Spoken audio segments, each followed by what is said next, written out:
musyawarahkan bersama apakah nantinya bisa kita taati dan laksanakan dengan penuh tanggung jawab bersama.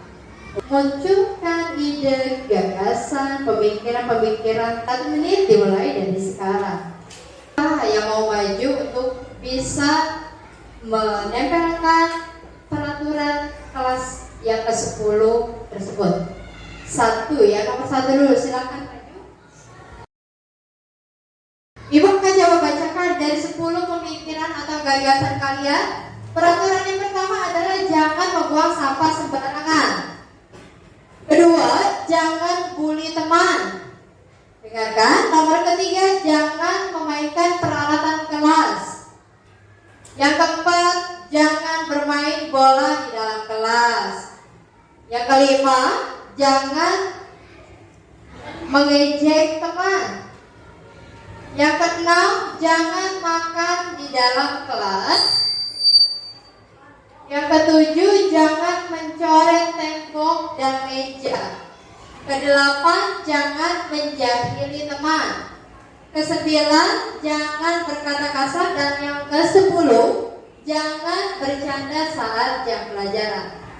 Ini adalah hasil dari pemikiran kalian terhadap peraturan kelas apa sih yang nantinya akan kita usung, ya?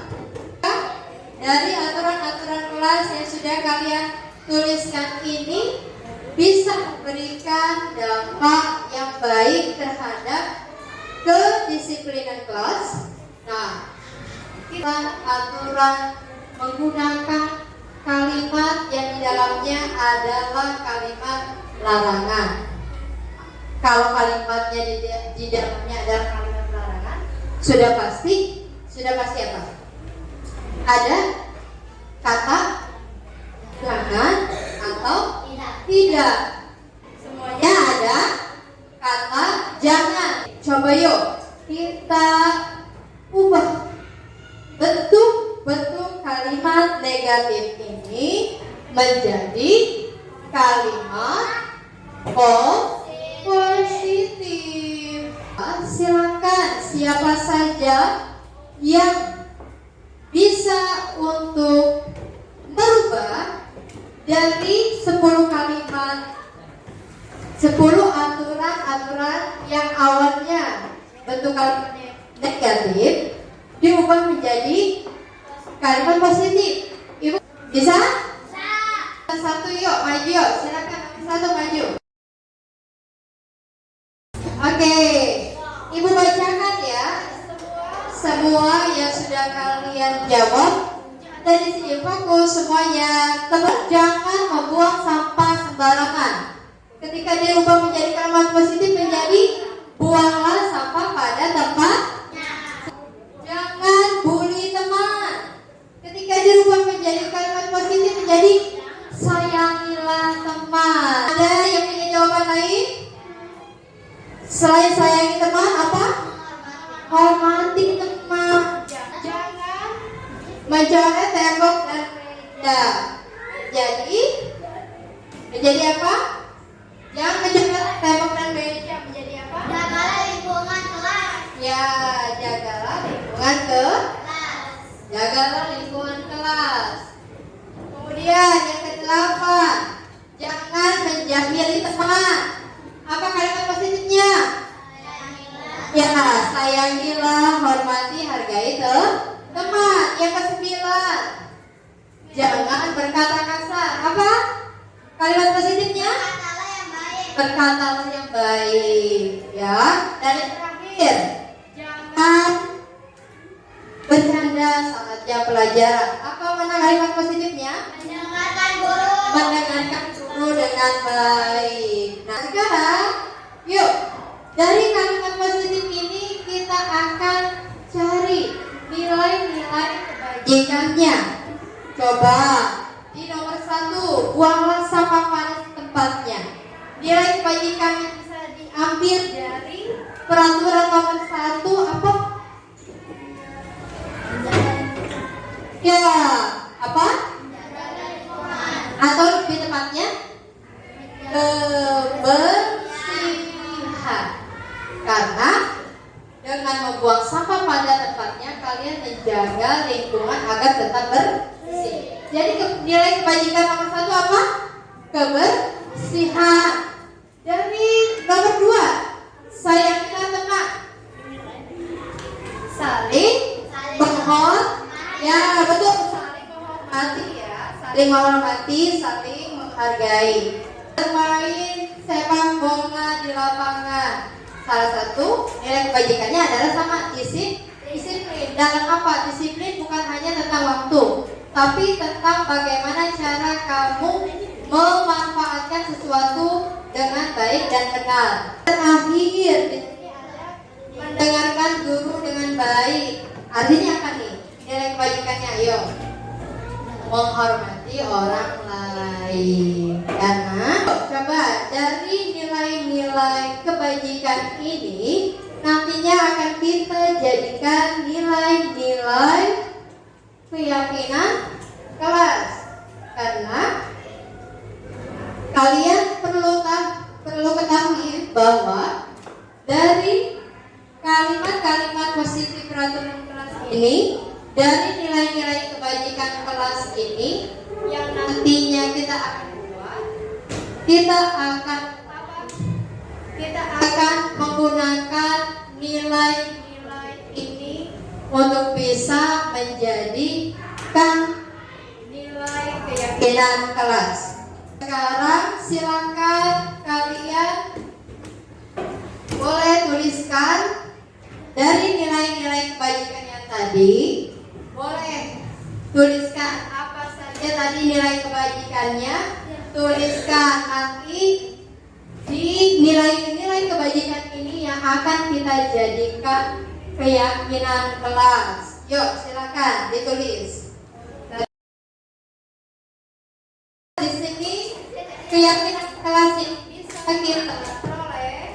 Yang pertama adalah kedisiplinan. Ini ada lagi ketertiban, menghormati orang lain. Di sini ada 5 buah keyakinan kelas yang kita sudah sepakati. Kedisiplinan, sopan santun, ketertiban, menjaga kebersihan kelas. Yang melaksanakannya dengan penuh tanggung jawab. Siap. Siapa yang harus mentaati keyakinan kelas ini? Seluruh siswa kelas 6B. Seluruh dari kalian, seluruh siswa kelas 6B. Kita sudah sepakati? Ya. Besok kita akan membuat banner atau kita akan membuat poster, di mana poster itu berisi nilai-nilai keyakinan kelas ini, yang nantinya poster itu dicetak, ditempel di dalam ruangan kelas. Jadi semoga keyakinan kelas ini bukan hanya sekedar kata-kata, kalimat-kalimat yang ditempel, tapi harus betul-betul dijalankan dengan penuh rasa sadar dan tanggung jawab. Terima kasih. Sampai sini. Assalamualaikum warahmatullahi wabarakatuh.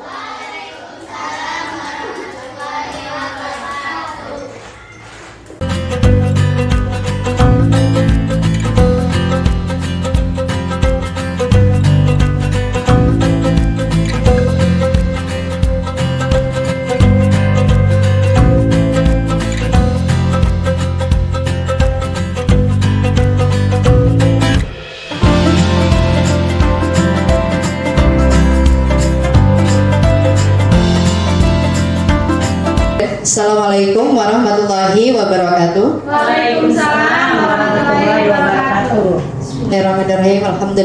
Alhamdulillahirabbil alamin wa bihi nasta'in ala umuri dunya waddin. Wassalatu wassalamu alal mursalin walhamdulillahirabbil alamin. Pertama-tama yang saya hormati Ibu Dewan Guru SDN Salambaran 2. Ya, yang saya hormati Bapak Guru Salambaran 2. Alhamdulillah hari ini sudah bisa menyempatkan waktunya untuk bisa hadir dalam kegiatan presentasi yang akan saya paparkan dalam diskusi hari ini. puji syukur kehadirat Allah yang telah memberikan rahmat serta kesehatan, keberlimpahan rezeki kepada kita semua, sehingga kita bisa berkumpul hari ini untuk bisa ikut serta dalam menyelesaikan kegiatan dalam pemaparan atau presentasi tentang budaya positif, di mana ini adalah salah satu bentuk aksi nyata tugas dari program pendidikan guru penggerak angkatan 9, yaitu saya sendiri, Ibu Khairul Nida, terkait modul 1.4. Langsung saja untuk mengefektifkan waktu, kita perkenalkan. Di sini ada fasilitator Ibu Sri Setiawati Maunti MPD, di mana beliau adalah tim penilai dari LMS atau pembelajaran online. Kemudian ada Ibu Neng Satriani SK SPD. Ini adalah beliau adalah pengajar praktik, di mana tim penilai untuk di lapangan. Dan saya sendiri, Ibu Khairul Nida, calon guru penggerak angkatan 9. Untuk mengefektifkan waktu, langsung saja pada modul 1.4 dalam program kegiatan guru penggerak ini, yang akan kita bahas adalah tentang budaya positif, di mana kaitannya sangat erat dengan kita sebagai guru dan khususnya kepada siswa. Kaitannya dalam budaya positif ini adalah budaya positif penting sekali untuk kita sebagai guru bisa memahami, karena setiap hari, setiap detik, setiap menit, setiap jam, pada setiap hari juga kita berinteraksi dengan siswa-siswa yang tentunya majemuk sekali dalam berperilaku, berkarakter, dan ini semua harus bisa seyogyanya kita pahami, walaupun memang agak sedikit butuh waktu, butuh kesabaran untuk bisa merealisasikannya untuk hasil dan tujuan yang capaiannya maksimal. Dalam budaya positif, di sini ada yang dinamakan disiplin positif dan nilai-nilai kebajikan universal. Disiplin positif adalah salah satu pendekatan yang mendidik untuk anak dalam mengelola perilaku mereka. Kemudian tujuannya adalah untuk membangun hubungan yang harmonis antara, tentunya kalau di sekolah ini, membangun hubungan yang harmonis antara guru dengan siswanya. Di mana pendekatan dari disiplin positif ini lebih menuju atau mengkhususkan kepada bagaimana cara kita membangun perilaku keterampilan sosial, kemudian komunikasi yang efektif antara kita seyogyanya guru dan juga siswa, kemudian pemahaman emosi siswa seperti itu, dan juga tentang bagaimana memberikan konsekuensi yang mendidik terhadap siswa tanpa harus memberikan hukuman. Pasti ini selalu kita temui setiap hari, termasuk saya, yang mana di lapangan itu terjadi bahwa kita itu tidak memberikan konsekuensi terhadap siswa, tapi hukuman untuk agar mereka jera dan tidak mengulanginya lagi. Padahal nanti kita akan bahas bagaimana tentang konsekuensi dan hukuman itu sendiri. Di sini ada yang disebut dengan perubahan paradigma stimulus respon atau teori kontrol. Di sini stimulus responnya, kita mencoba mengubah orang agar berpandangan sama dengan kita. Teori kontrolnya, kita berusaha memahami pandangan orang lain tentang dunia. Stimulus responnya, berperilaku buruk dilihat sebagai suatu kesalahan. Teori kontrolnya, semua perilaku memiliki tujuan. Kemudian, stimulus respon dari orang lain bisa mengontrol saya. Dalam teori kontrol, hanya Anda yang bisa mengontrol diri Anda. Dalam stimulus respon, saya bisa mengontrol orang lain. Teori kontrolnya adalah Anda tidak bisa mengontrol orang lain. Pemaksaan ada pada saat bujukan gagal. Dalam teori kontrolnya, kolaborasi dan konsensus menciptakan pilihan-pilihan baru. Dalam stimulus respon, model berpikir menang atau kalah. Dalam teori kontrol, model berpikir menang. pada stimulus respon dan teori kontrol ini yang membedakan adalah jika stimulus respon berdasar pada pengalaman yang sebelumnya pernah kita alami. Untuk teori kontrol ini berdasar pada pemikiran, penilaian, dan evaluasi. Contoh sederhananya seperti ini. Ketika saya melihat Ibu Silviana senyum. Ibu Silviana senyum nih. Stimulusnya berarti saya melihat Ibu Silviana senyum. Respon saya adalah senyumin balik gitu. Ya, itu adalah stimulus respon. Tapi ketika ini menjadi teori kontrol, ketika stimulusnya saya melihat Ibu Silviana senyum, saya akan berpikir dulu, ketika saya senyum, nanti manfaatnya apa? Tujuannya apa? Saya harus berpikir keras, kenapa ya Ibu Silviana memberikan senyum kepada saya? Itu akan ada pemikiran dulu, penilaian, akan ada evaluasi yang akhirnya tahapan terakhir adalah pengambilan keputusan. Oh ya, saya harus senyum balik, atau saya enggak senyum balik. Itu pun ketika mengambil keputusan saya harus senyum balik, ketika saya tidak senyum balik, itu sudah melalui proses tahapan penilaian, evaluasi, sehingga saya mengambil keputusan, ya saya harus senyum balik atau saya tidak senyum balik, seperti itu. Ya, itu teori kontrol. Jadi stimulus respon lebih kepada memberikan respon tanpa berpikir melalui tahapan-tahapan. Seperti kita ya, saya khususnya juga sebagai guru di kelas, kadang ketika ada siswa yang nyontek atau berisik atau gaduh di kelas, pasti langsung diam, jangan berisik. Padahal harusnya mungkin kita harus mencari tahu dulu, menelaah, memikirkan, mengevaluasi, atau itu adalah tentang stimulus respon dan teori kontrol pilihan. Oleh disiplin positif tidak bisa mengontrol orang lain, hanya Anda yang bisa mengontrol diri Anda. Semua perilaku memiliki tujuan, model berpikir menang-menang, kolaborasi dan konsensus menciptakan pilihan-pilihan baru.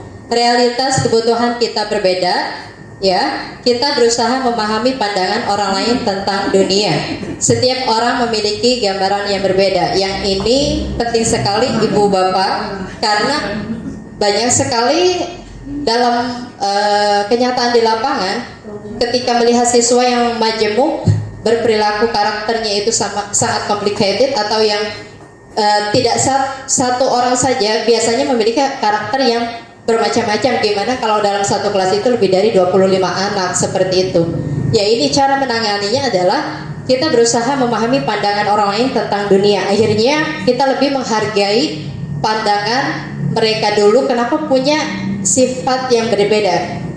Kemarin kita sempat bahas Bu Roma dan Bu Silvi ya, kenapa Kemal seperti itu. Jangan-jangan menurut dia malah kita ini orang yang aneh. Kenapa? Ketika Bu Roma sama Bu Silvi, bahkan Bu Siti Alia bilang Kemal itu aneh, tapi mungkin ketika kita masuk ke dalam dunia anak-anaknya dia, siapa? Kemal melihat sekitarnya itu merasa ya nggak sefrekuensi gitu, kok aneh gitu. Akhirnya kita melihatnya sebagai satu yang tadi, ya, seperti itu. Nah, di sini nanti kita akan juga mengupas tentang makna disiplin, teori motivasi, 5 posisi kontrol, 5 kebutuhan dasar manusia. Nah, ini nanti akan kepada keyakinan kelas dan juga nanti akan ke segitiga restitusi. Boleh dilanjut Pak Maman? Nah, ini nilai-nilai kebajikan universal. Nilai-nilai kebajikan universal adalah sifat-sifat positif manusia yang merupakan tujuan mulia yang ingin dicapai setiap individu. Nilai-nilai tersebut bersifat universal dan lintas bahasa, suku, bangsa, agama maupun latar belakang. Setiap perilaku atau perbuatan memiliki suatu tujuan. Ini menurut Dr. William Glasser pada teori kontrol 1984. Dengan mengaitkan nilai-nilai kebajikan yang diyakini seseorang, maka motivasi intrinsiknya akan terbangun sehingga menggerakkan motivasi dari dalam untuk dapat mencapai tujuan mulia yang diinginkan. Diane Dawson, 1998. Nilai-nilai kebajikan yang ingin dicapai oleh setiap anak Indonesia kita kenal dengan profil pelajar Pancasila. Nah, beriman, ini dia 6 dimensinya. Beriman, bertakwa kepada Tuhan Yang Maha Esa dan berakhlak mulia. Dimensi yang kedua mandiri, ketiga bernalar kritis, keempat berkebinekaan global, kelima bergotong royong, dan yang keenam adalah kreatif. Jadi nilai-nilai kebajikan universal ini adalah yang dianggap norma moral etika yang bersifat universal. Artinya universal di sini adalah berlaku untuk semua negara, berlaku untuk semua suku bangsa, berlaku semua untuk agama. Jadi ketika ada nilai disiplin, ada nilai tata tertib, ada nilai menghormati orang lain, bukan hanya di Indonesia saja, bukan hanya di kelas kita saja. Ketika guru sedang berbicara di depan, maka audiensnya dengan kebijakan universal ini adalah menghormati orang lain, maka semuanya akan mendengarkan dengan baik. Artinya mau di ujung dunia pun sekalipun, mau di Inggris, di Amerika, ini adalah satu hal yang universal. Nilai-nilai saling menghormati ini bukan hanya di Indonesia, tapi dianggap juga sama ketika di Inggris, di daerah barat sana, ketika ada yang berbicara, maka seyogianya audiens mendengarkan, karena nilai kebajikan universal di dalamnya itu adalah menghormati orang lain. Begitupun dengan membuang sampah. Apakah cuma di sini saja ketika kita harus bisa meminta anak untuk membersihkan ketika ada area yang kotor, ataukah di ujung dunia belahan sana ketika ada sampah mereka malah disuruh mengotorinya? Tidak kan? Artinya nilai-nilai kebijakan universal ini berlaku untuk semua negara, semua suku, semua bangsa, semua agama, seperti itu. Dan ini bisa dilihat nilai-nilai kebajikan yang ingin dicapai oleh setiap anak Indonesia yang kita kenal dengan profil pelajar Pancasila. Mungkin ibu guru yang sudah mengikuti program Kurikulum Merdeka sudah bisa melihat 6 dimensinya yang 1, 2, 3, 4, 5, 6 yang tadi saya sudah bacakan. Ini kaitannya terhadap nilai-nilai kebajikan universal. Boleh next, Pak Maman? Di sini ada teori motivasi, hukuman, dan penghargaan. Boleh next, Pak Maman? Di sini untuk teori motivasi perilaku manusia, untuk menghindari ketidaknyamanan atau hukuman apa yang akan terjadi apabila saya tidak melakukannya, ini motivasi dari eksternal. Kemudian untuk mendapatkan imbalan dari orang lain, apa yang akan saya dapatkan apabila saya melakukannya, ini sama juga motivasi eksternal. Untuk menghargai diri sendiri, saya akan menjadi orang yang seperti apabila saya melakukannya. Ini yang dimaksud motivasi internal atau tujuan disiplin positif, di mana kita seringnya itu nomor 1 dan 2, betul ya Bu? Memperlakukan anak seperti apa yang terjadi pada nomor 1 dan 2. Apa yang akan terjadi apabila saya tidak melakukannya? Yang nomor 2, apa yang akan saya dapatkan apabila saya melakukannya? Artinya pola berpikir anak secara tidak langsung kita bawa ke arah bahwa ketika ia melakukan sesuatu pasti harus ada reward, pasti harus ada hukuman. Ketika dia berkelakuan yang kurang terpuji, pasti ia akan tidak melakukannya karena tahu bahwa akan ada hukuman, seperti itu. Dan ketika ia melakukan sesuatu hal yang positif, karena dia tahu bahwa dia akan memperoleh reward atau pujian dan lain sebagainya. Di sini perlu nantinya kita ulas. Boleh Pak Maman next? Merdeka menurut Ki Hajar Dewantara, merdeka itu artinya tidak hanya terlepas dari perintah, akan tetapi juga cakap buat memerintah diri sendiri. Arti merdeka di sini yaitu tidak hanya terlepas dari perintah akan tetapi cakap buat memerintah diri sendiri. Artinya ketika kita menjadi manusia yang merdeka tidak sama dengan manusia yang bebas. Kalau manusia yang bebas, contoh kecilnya ketika kita menjadi manusia yang bebas, kita nggak masalah jalan naik motor mungkin tidak pakai helm ya, tapi ketika kita jalan berkendara tidak memakai helm, kemudian tidak memiliki SIM, tidak memiliki peralatan kondisi motor yang baik, artinya kita tidak menjadi manusia merdeka karena kita memang manusia bebas melakukan apa saja, tapi tidak merdeka artinya kita bisa membahayakan orang lain. Bebasnya kita di sini adalah bebas karena memang motor kita, ya kan? Kemudian kita mau berkendara bebas karena itu adalah milik kita. Tapi ada hal di luar itu yang harus kita pikirkan. Kenapa? Ketika kita berkendara, kita juga harus memikirkan aturan yang ada agar semuanya bisa harmonis. Artinya kita tidak mementingkan diri pribadi sendiri, seperti itu. Next, Pak Maman. Next. Nah, di sini dihukum oleh penghargaan. Bahwa penghargaan berlaku sama dengan hukuman. Dalam arti meminta atau membujuk seseorang melakukan sesuatu untuk memenuhi suatu tujuan tertentu dari orang yang meminta atau membujuk. Dorongannya eksternal dan akan ada faktor ketergantungan. Itu tadi yang di poin nomor 1 dan 2. Beberapa dampak dari pemberian penghargaan. Ini yang sering terjadi ketika kita memberikan penghargaan, dihukum oleh penghargaan. Apa yang terjadi? Pengaruh jangka pendek dan jangka panjang. Penghargaan menghukum, penghargaan mengurangi ketepatan, penghargaan tidak efektif, penghargaan merusak hubungan.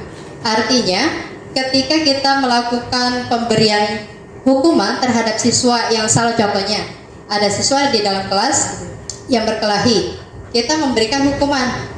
Contoh dalam pembelajaran PJOK, siswanya Pak Maman sudah melakukan pemanasan selama kurang lebih 5 menit. Ada siswanya yang datang terlambat karena mungkin ada kegiatan lain. Akhirnya Pak Maman memberikan, kamu silakan squat jump atau push up 100 kali. Bedakan dengan yang kedua. Ketika kondisi yang sama, ia terlambat, Pak Maman memberikan, ya udah karena kamu datang telat, silakan kamu lakukan 3 kali putaran karena rekan kamu tadi sudah melakukannya sebelum kamu datang. Ketika kasus di nomor 1, Pak Maman memberikan hukuman yang itu adalah jauh dari apa yang sedang terjadi. Ketika kasus di nomor 2, Pak Maman mencoba melakukan pemberian konsekuensi terhadap siswa dengan keterkaitan memang pembelajaran tadi PJOK. Kemudian tadi sudah melakukan pemanasan dengan pemutaran 3 kali lapangan. Siswanya telat. Akhirnya anak merasa bahwa itu adalah bukan hukuman karena memang itu adalah kewajibannya dalam mengikuti proses pembelajaran. Seperti itu. Next, Pak Mama. Dihukum oleh penghargaan. Lanjutnya yang tadi, penghargaan menurunkan kualitas, penghargaan mematikan kreativitas, penghargaan mengurangi motivasi intrinsik. Lanjut Pak Mama.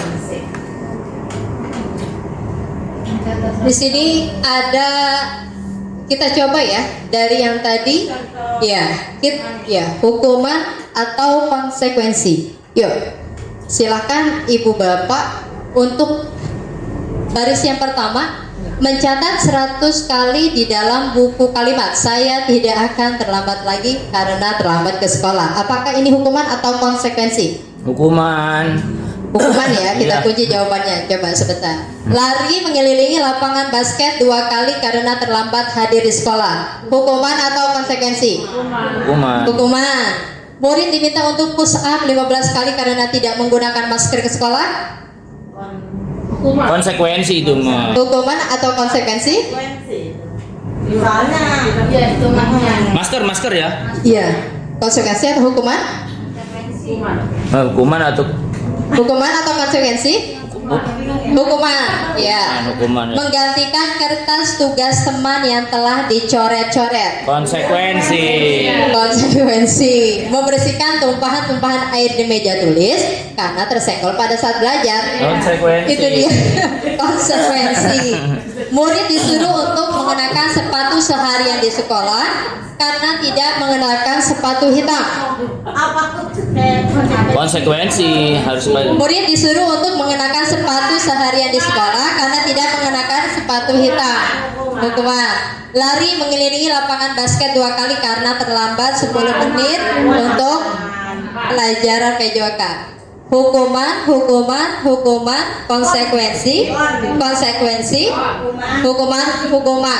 Yuk, Pak Maman jawabannya ini. Yang ini ya. Ya. Mencatat 100 kali di dalam buku kalimat saya tidak akan terlambat lagi karena terlambat ke sekolah. Ini sudah sudah jelas hukuman ya. Lari mengelilingi lapangan basket 2 kali. Nah, ya Bu Muriati betul. Iya, betul. Boleh? Next, Pak Maman.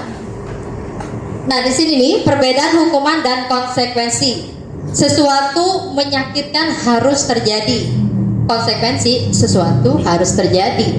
Hukuman membuat anak sakit fisik maupun hati untuk jangka waktu yang lama. Konsekuensi membuat anak merasa tidak nyaman dalam jangka waktu yang pendek. Artinya ketika kita memberikan hukuman kepada anak, bisa jadi hukuman tersebut itu memberikan dampak yang panjang. Ya, dampak yang panjang. Bisa jadi menjadi traumatik untuk anak tersendiri. Bahkan mungkin diingat sampai ia SMP, sampai ia SMA. Kalau konsekuensi membuat anak merasa tidak nyaman dalam jangka waktu yang pendek, mungkin pada saat hari itu saja. Seperti itu. Hukuman, paksaan, konsekuensi, stimulus, tanggapan. Kemudian hukuman mendorong anak menyakiti diri sendiri. Konsekuensi mendorong anak agar mudah menyesuaikan diri.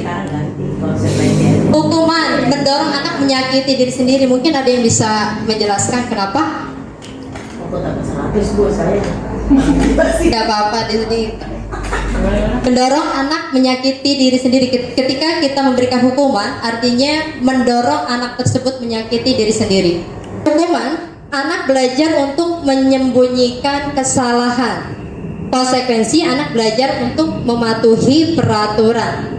Jelas ya, ketika kita memberikan hukuman, anak itu belajar untuk menyembunyikan kesalahan. Karena gimana Bu Roman? Iya, ada potensi anak untuk bisa menyembunyikan kesalahannya karena apa? Karena dia tahu pasti akan dapat hukuman yang menyakiti dirinya sendiri. Seperti itu. Daripada nanti terpaksa menyakiti diri sendiri, akhirnya dia belajar untuk tidak jujur. Dia akhirnya belajar untuk menyembunyikan kesalahannya. Karena balik ke sini. Karena dia tahu ini merupakan paksaan, kemudian ini anak menyakiti diri sendiri. Seperti itu. Kemudian konsekuensi, anak belajar untuk mematuhi peraturan. Artinya ketika ada penerapan konsekuensi, anak akan sadar diri, akan berusaha sadar terhadap aturan yang ada. Seperti itu. Menyesuaikan. Hukuman, marah, rasa bersalah, dipermalukan, merasa tidak dihargai. Konsekuensi, kehilangan hak, dibuat tidak nyaman, diasingkan untuk sementara. Ya, kalau ini sudah pasti marah, rasa bersalah, dipermalukan, merasa tidak dihargai. Artinya ini masuk ke dalam membuat anak sakit fisik maupun hati untuk jangka waktu yang lama.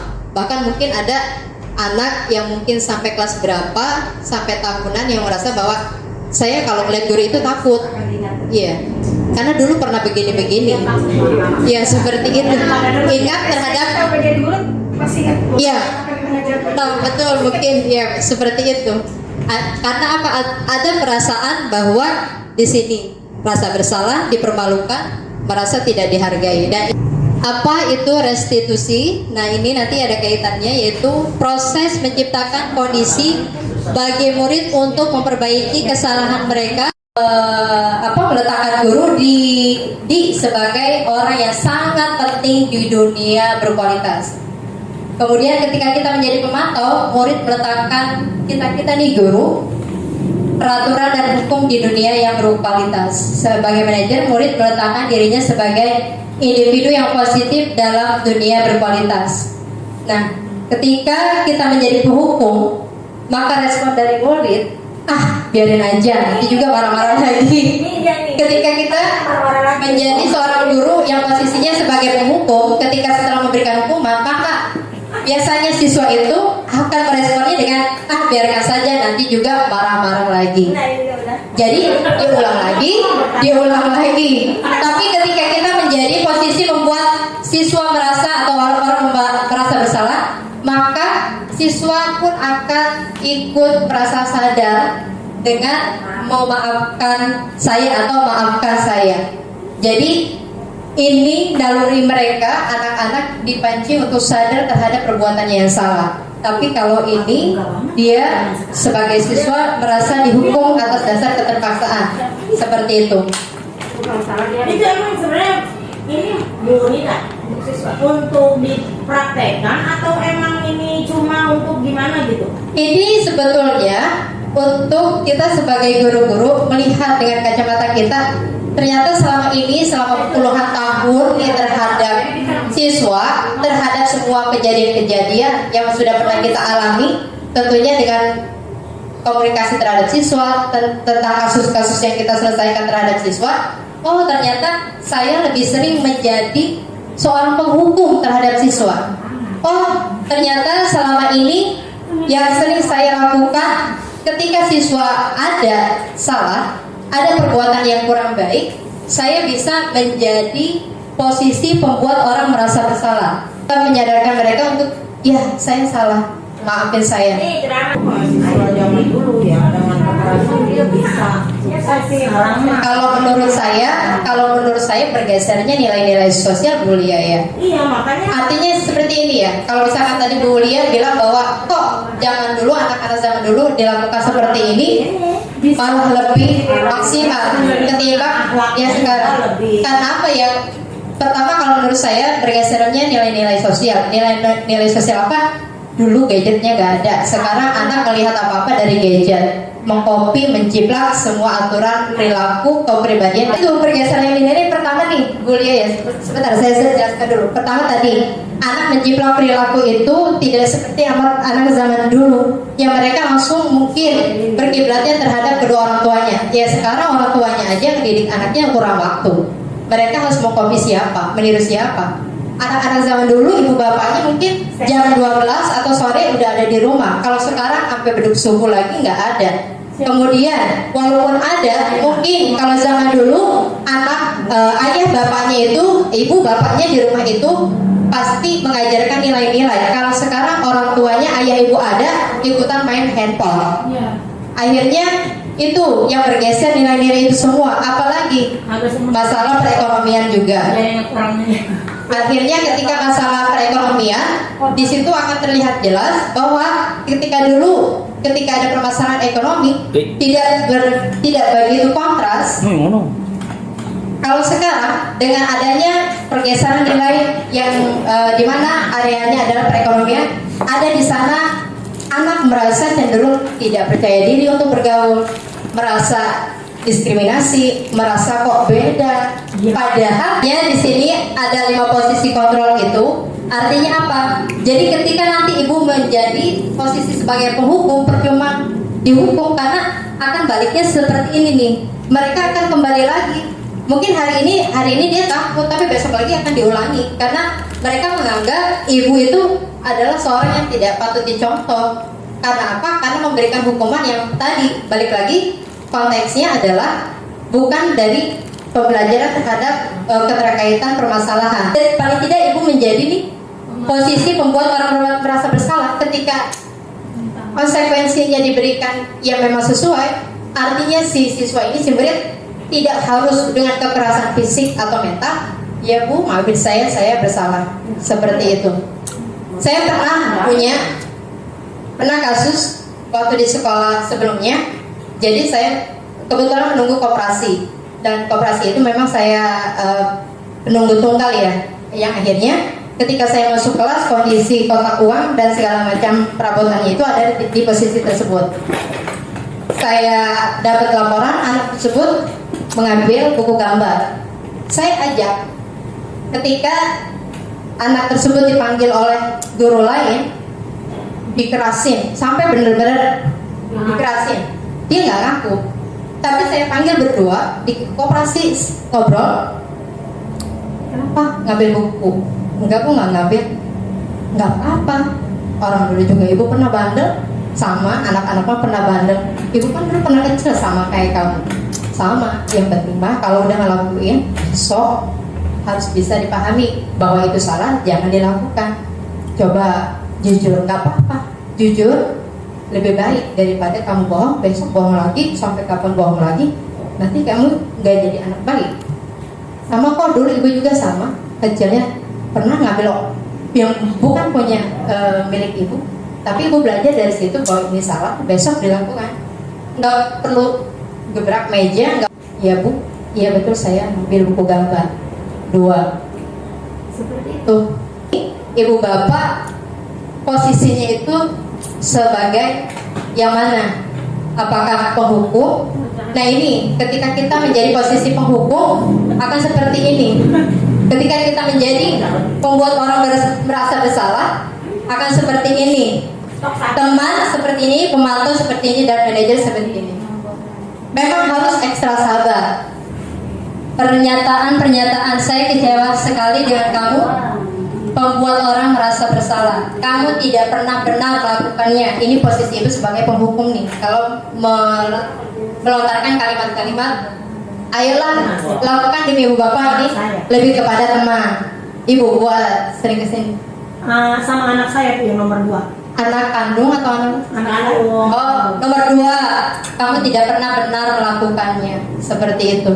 Ya pasti salah kalau disebut. Apakah kamu mau mendapatkan stiker bintang hari ini? Pemantau. Bagaimana kamu bisa menyelesaikan masalah ini sebagai manajer? Kamu selalu yang paling terakhir sebagai, karena kalau untuk menjadi seperti itu kan kita butuh proses yang panjang. Tapi paling tidak kita melakukan itu terus menerus. Kemarin ada cerita sedikit dari instruktur saya. Anak itu namanya Julia, tapi selalu dipanggilnya Jupe. Ya, anak itu namanya Julia. Sampai dia itu murung. Kenapa harus selalu dipanggil Jupe? Sama semua guru, sama semua anak di kelas.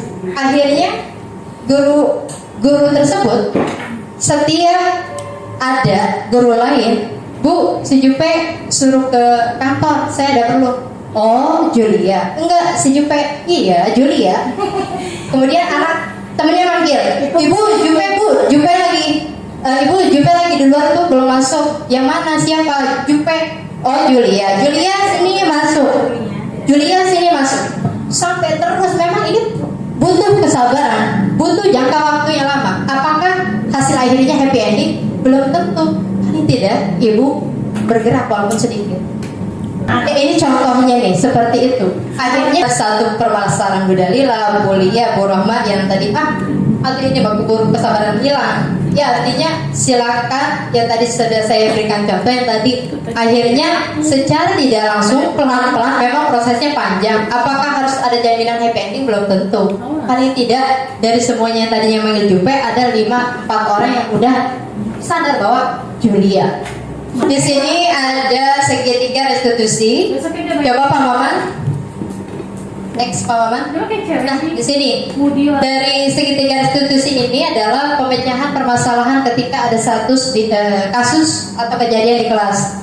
Yang pertama tahapannya adalah menstabilkan identitas. Yang kedua adalah validasi kebutuhan. Nah, nanti yang ketiga menanyakan keyakinan kelas. Ini nanti keterkaitan, makanya nanti mungkin sedikit saya kasih gambaran untuk bisa memberikan perumusan tentang keyakinan kelas. Jadi ketika ada satu kasus terhadap siswa kita jangan langsung menjadi penghukum. Artinya setiap orang pasti pernah melakukan kesalahan. Mungkin ketika ada kasus siswa yang bermain bola, lagi kompetisi bola, misalkan tanding bola, terus tahu-tahu mainnya curang, akhirnya jadi ribut seperti itu. Mungkin kalau misalkan kita sebagai penghukum bisa jadi udah kamu berdua nggak usah ikut pelajaran, atau udah kamu berdua bersihkan kamar mandi. Tapi kita lebih kepada panggil anak itu jangan di depan forum yang lain, tapi berusaha memanggil yang tadi tahapan pertama adalah menstabilkan identitas mereka. Boleh ibu nanti pulang sekolah ketemu ibu ya. Iya. Kemudian dengan apa tahapan pertama? Ya tadi, semua orang pasti punya salah kok.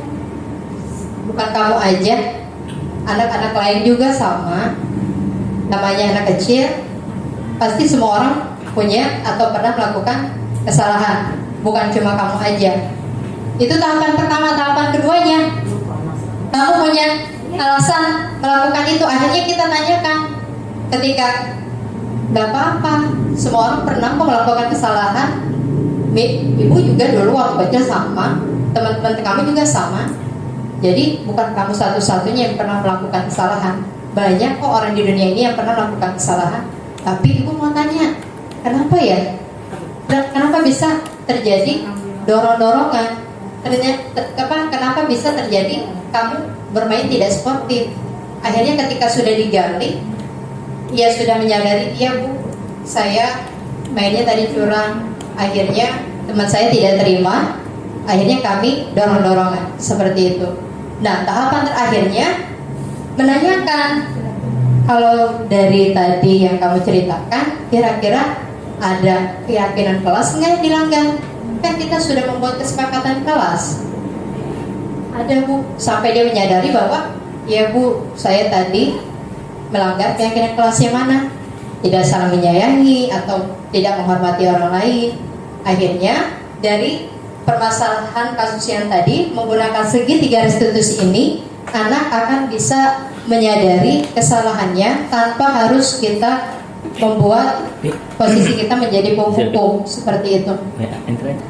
Ini sedikit ya ibu ya, ini terakhir. Tadi kan bagaimana keyakinan kelas itu dibuat. Jadi saya mau minta nih ibu-ibu 10 aturan yang bisa ibu berikan kepada saya. 5 dulu deh. Apa aturan yang bisa ibu berikan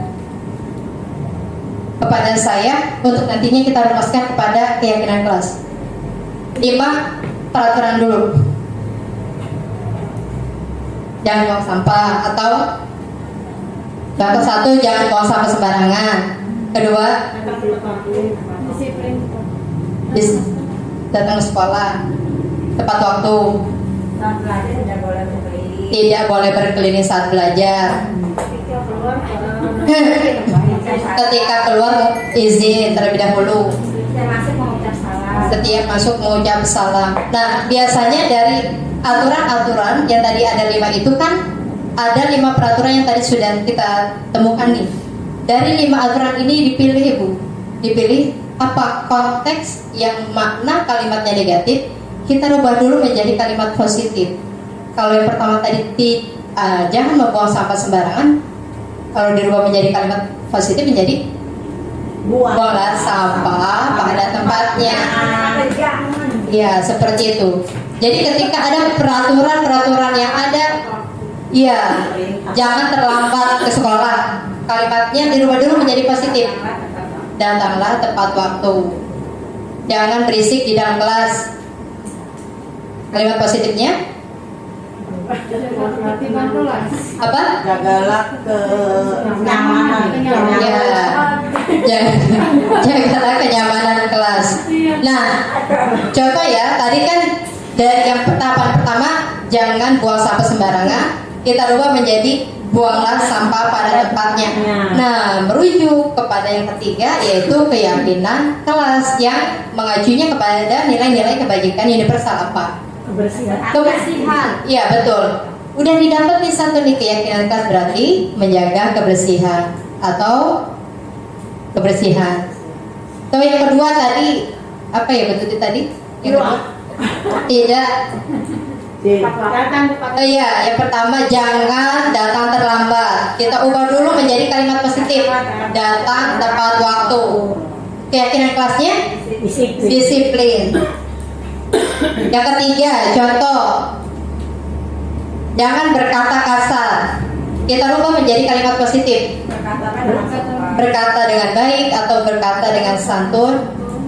Keyakinan kelasnya kemudian dalam berbicara. Tapi nggak ada. Sopan santun boleh seperti itu. Iya. Terus kayak misalkan jangan bully teman. Kalimat positifnya menjadi sayangi teman. Keyakinan kelasnya kasih sayang. Itu. Jadi seperti proses pembuatan keyakinan kelas. Ya, mengerucut seperti itu. Ada yang ditanyakan atau sudah cukupkah? Anak saya Kayak guru itu. pipis ditanya Miss. Oke lah supaya pipis. Nah balik ke kelas. Saya udah pernah. Berapa jam lagi?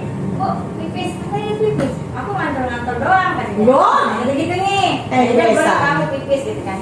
Nah di saat jam 11-an dia pengen pipis lagi. Tadi pipis enggak? Diam aja. Kamu makasih tadi keluar. Anak aku bikin ngantor lagi. Nanti pipis di dalam kelas. Selesai. Kayak gitu. Ini banyak dia buat. Tadi itu nggak boleh pipis katanya. Astagfirullahaladzim. Berarti DL tuh. Jadi apa sih bisa jadi murid hilang kemana? masalah gitu ya Bu ya, masalah kita Tapi tadi yang saya dengar yang kedua, dia cuma nganterin temennya kan? Iya, berarti ada masalahnya di situ. Ternyata dia itu menggunakan yang memang tidak bisa dimanfaatkan, cuma nganterin teman, akhirnya ya. Iya. Enggak, akhirnya di sini peran segitiga restitusi penting. Anak diajak ngobrol, diajak bicara. Kenapa? Kan gak pengen pipis, kenapa nganterin temen? Seperti itu kan. Akhirnya nanti dia lama-kelamaan paham bahwa ketika saya mau ke kamar mandi adalah ketika saya pengen pipis, bukan nganterin temen. Terima kasih untuk waktunya. Oh, mandi next aja. Next sampai terima kasih. Ya, terima kasih. Alhamdulillah hari ini kita punya sedikit pelajaran. Dan saya pun sama mengambil pembelajaran dari ibu bapak guru yang tadi sudah memberikan pertanyaan-pertanyaan dari beberapa kasus yang sudah ada. Ternyata ada di antara kita beberapa yang memang ternyata ketika modul ini diberikan, oh iya ternyata selama ini saya seperti ini. Oh iya ternyata betul seperti ini. Oh ternyata kita sering mengabaikan hal seperti ini. Dan semoga apa yang tadi sudah saya paparkan, penjelasan-penjelasannya bisa bermanfaat untuk kita semua, tentunya untuk dunia pendidikan. Dan seyogyanya keberhasilan kita adalah bukan capaian kita utamanya, tapi kepada para siswa kita. Karena tujuan pendidikan menurut Ki Hajar Dewantara adalah membuat siswa menjadi manusia yang bahagia, baik sebagai makhluk hidup maupun sebagai makhluk sosial. Seperti itu. Terima kasih Ibu Bapak Guru semua. Semoga apa yang kita peroleh hari ini bisa kita langsung terapkan, aplikasikan kepada siswa sekolah, kepada anak didik kita. Terima kasih. Saya ucapkan wabillahi taufik wal hidayah. Wassalamualaikum warahmatullahi wabarakatuh.